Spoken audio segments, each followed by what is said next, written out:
Di sejumlah kesempatan, kadang juga di beberapa komen, semua tuh mempertanyakan kepemimpinan Harry Maguire, kapten Manchester United.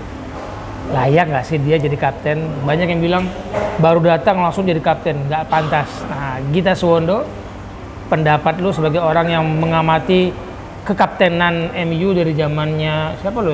Brian Robson udah kapten? udah ya. Brian Robson, terus sebelum Brian Robson malah gue nggak terlalu ingat, tapi Brian Robson ya Michael Carrick, terus Nemanja Vidic pernah ya.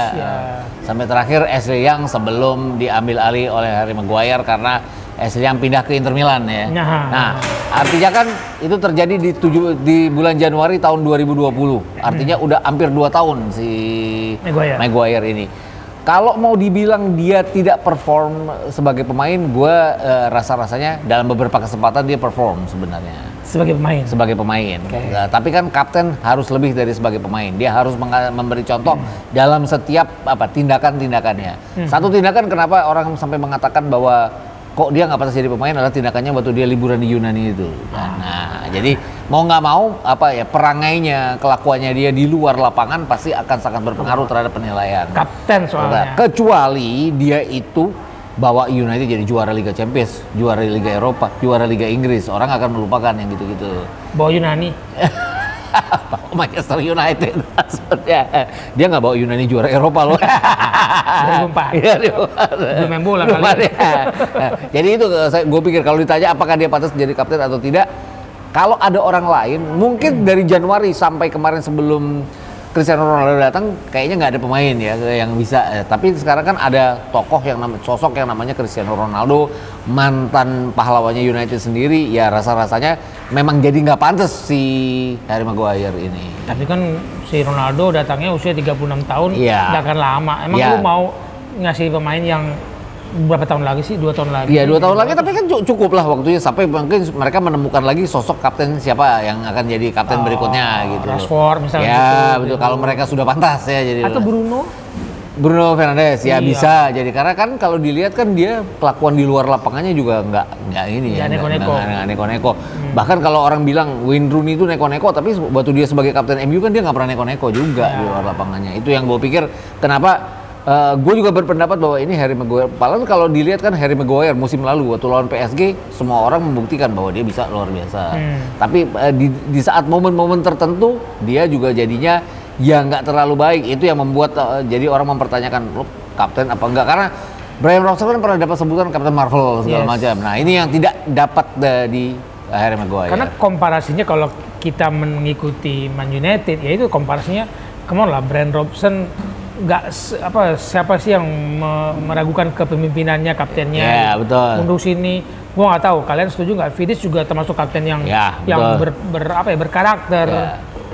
Terus kemudian Harry Maguire ketika dia perform turun, kekaptenannya ikut diomongin kan. Anak baru berasa. Padahal sebenarnya yang mau diomongin itu bukan kekaptenannya, penampilannya, tapi brand best ya, kaptenan, ban kaptennya ya. Dan kadang-kadang kan gini, kalau komentator kan selalu kalau zamannya Brian Robson, terus Wayne Rooney kalau dia bikin gol baru dia nggak jadi kapten ataupun dia jadi kapten kan orang selalu bilang captain by example gitu kan. Nah itu gua nggak pernah lihat komentator pertandingan itu bilang Harry Maguire aksinya apapun sebagai captain by example. Dia kayak tidak memberikan contoh bagi timnya, bagi rekan-rekannya. Itu yang kenapa gue berpendapat dia tidak cocok sebagai kapten, tidak layak sebagai kapten, walaupun sebagai pemain dia salah satu pilarnya dari Manchester United. Terlepas apapun lah ya. Jadi menurut lu saat ini itu posisi itu ada di Ronaldo? Iya, ada Ronaldo. Bahkan kalau kita lihat mundur kemarin ke Euro, pada saat dia bikin penalti, yang adu penalti di final, Harry Maguire kan belum pernah ambil penalti, tapi dia berani ambil penalti dan gol. Kan dia bilang a good example for England. Ada kalimat example-nya. Ya. Nah, sebagai kapten di MU tuh nggak ada kalimat-kalimat good kayak gitu. From captain. Nah, gitu nggak ada ya? Nggak ada gitu. Oh, iya. Kalau di Inggris sih kaptennya waktu itu bukannya Harry Kane waktu itu ya. Hendo yang banyak ngomong. Henderson iya kan? Waktu Inggris di Euro. Nah, kalau misalkan prediksi lu musim depan berganti nggak kapten? Ya, kan lagi Ronaldo masih main. Kan dengan Ronaldo masuknya juga agak tiba-tiba ya. Kan nggak mungkin narik gitu aja ya. Tapi dengan performa seperti ini, kalau dia sampai tidak ada peningkatan as captain bukan as pemain, gua rasa ya Ronaldo akan dapat kesempatan untuk kembali karena kan Ronaldo kan sering pegang kapten dan sebagainya gitu. Oh iya, kapten timnas. Iya, kapten timnas. Dan dia kan contoh yang baik bagi rekan-rekannya ya, mau dia terlepas apapun gitu. Iya, kestabilan dia bermain juga contoh. Terus dia juga orangnya reaktif, bisa berkomunikasi dengan baik. Dan dia kan orang kadang-kadang kan disebut dia orang yang pertama ada di latihan, orang yang terakhir meninggalkan lapangan pertandingan. Itu salah satu contoh sebagai kapten. Mungkin nggak diperlukan pada saat tim itu bagus, tapi pada saat tim itu lagi antara mau naik ke posisi yang diharapkan dan tidak, itu kapten sangat diperlukan hal-hal seperti itu. Oke. Yang lu lihat selama ini di Man United, kapten terbaik menurut lu selama lu nonton sepak bola? Ini yang berat.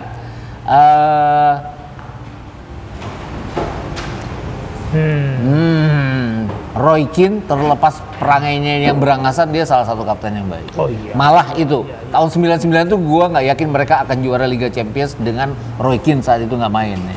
Di final kan dia nggak main ya. Nah, jadi dia terlepas perangainya yang berantakan, termasuk sebagai komentator kan dia rada ngawur-ngawur kan. Tapi makanya gue nunggu dia jadi pelatih. Bisa nggak lu pelatih? Ngomong kan kenceng dia.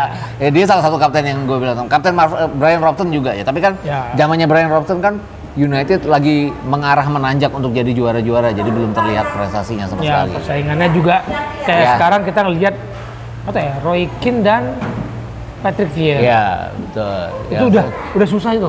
Nemuin duel kayak gitu udah susah ya. Betul. Dan gue tadi kalau lu sangat ingin Roy Keane jadi pelatih kayak apa, kan Patrick Vieira udah jadi pelatih sekarang ya. Iya. Alangkah enaknya kalau suatu saat MU dilatih oleh Roy Keane dan Roy Keane ketemu dengan Roy Keane di Arsenal atau di City. Roy Keane mau nggak ya di Arsenal? Lu yang mau. Karena belum tentu dia mau ngelatih MU. Berat loh ngelatih MU. Iya, emang betul. Karena tekanan di sana. Dia tahu lah sebagai pemain dia selesai tanding.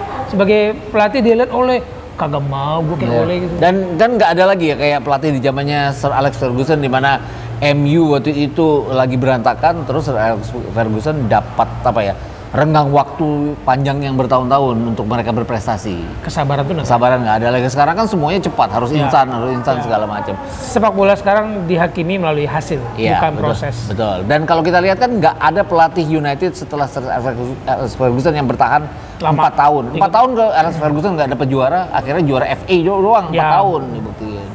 Iya, dan Moyes, Van Gaal, Mourinho. Lu 4 tahun baru FA Cup Arteta. 6 bulan. Kenapa komparasinya ke Arsenal? Gak bercanda ini gue. Sir Alex marah loh. Dia udah sakit kepala kemarin waktu nonton Liverpool. Oke, berarti Roy Keane ya, gue setuju sih. Roy Keane is one of the best kapten dalam tim.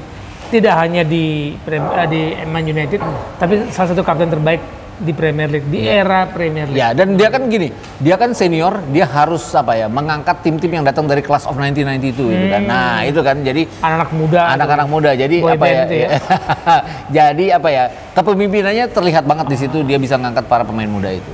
Ya, tahu kan ya, boyband tuh Beckham, kemudian Paul Scholes, Nicky Butt gitu ya. Itu ketika mereka bersinar nggak gampang loh megang itu. Iya, betul. Harus ada pemimpin yang kuat. Kalau di eranya Eric Cantona mungkin dilemparin sepatu mereka bikin kesalahan. Dan misalnya gini, sekarang itu ada Class of 90 itu dengan kualitas kayak Beckham dan kawan-kawan, terus dipegang oleh Harry Maguire. Jangan-jangan berontak tuh Class of 92-nya. Mereka nggak berontak sama Roy Keane. Berani lu. Gitu kan. Patrick Vieira ya dikejar-kejar sama dia. Dan dia kapten yang benar-benar membela pemainnya dari serangan apapun, dia maju sebagai kapten. Gitu. Oke, menarik, kita tunggu ya musim depan, moga-moga ada hal yang bisa kita bicarakan kaptennya Man United. Kalau kalian suka siapa? Kapten Man United era dari Sir Alex deh. Dari Sir Alex sampai sekarang, siapa kapten Man United terbaik menurut kalian? Kalau gue sih sepakat Roy Keane. Yes. Oke. Thank you Bung Gita Suwondo. Sama-sama Bung Wes. Sampai jumpa di What with Wes lainnya. Salam bola untuk kebaikan.